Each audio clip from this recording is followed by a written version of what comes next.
Wabah virus corona bisa kita hindari bila mereka yang terkena penyakit ini melakukan isolasi diri.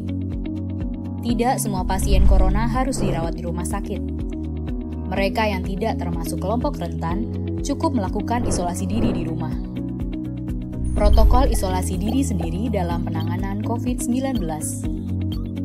Mengapa orang yang diduga tertular COVID-19 diisolasi setidaknya 14 hari? Gejala COVID-19 biasanya muncul dalam rentang 1-14 hari berupa batuk, demam, atau sesak nafas. Dalam selang waktu itu, kondisi orang diduga terinfeksi COVID-19 diisolasi dan dipantau di rumah sakit, rumah, atau tempat lain. Untuk memastikan infeksi, akan dilakukan tes beberapa kali.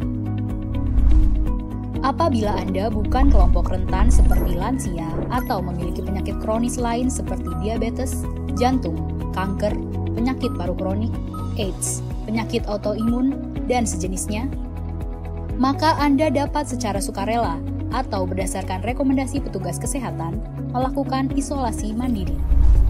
Apakah isolasi mandiri itu? Isolasi mandiri adalah upaya mencegah penyebaran COVID-19 dengan berdiam diri di rumah sambil memantau kondisi diri kita, seraya tetap menjaga jarak aman dari orang sekitar atau keluarga. Siapa yang perlu melakukan isolasi mandiri?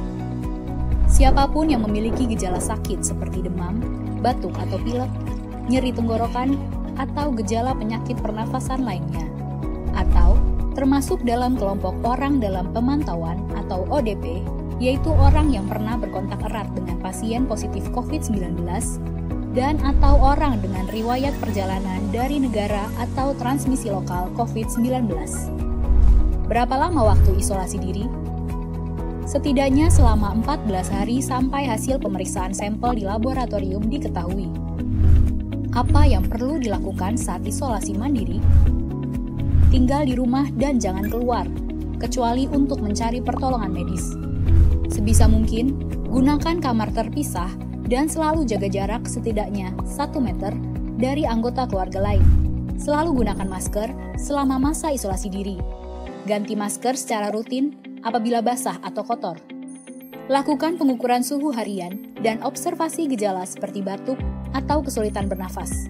Hindari berbagi peralatan makan seperti piring, sendok, garpu, dan gelas, perlengkapan mandi seperti handuk atau sikat gigi, dan juga benda berbahan kain, misalnya pakaian atau selimut. Terapkan perilaku hidup bersih dan sehat seperti makan makanan bergizi, rutin mencuci tangan dengan sabun dan air mengalir, serta melakukan etika batuk dan bersin. Upayakan berada di ruang terbuka dan berjemur sinar matahari setiap pagi.